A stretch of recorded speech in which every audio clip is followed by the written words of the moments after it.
you, oh, I never wanna be. So don't be so mad, I know that it's easier said than done. It feels like it's hopeless, I'm begging you please hold on. Maybe the reason tossing and turning is 'cause I'm scared one day you won't resolve. Keep on trying not let you know. So I'm gonna try and explain this part a little bit. You're just making a bunch of perpendicular folds.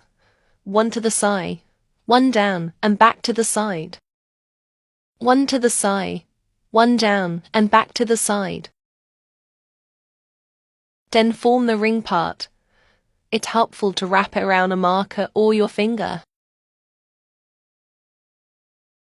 You can get different looks depending on which side you fold from.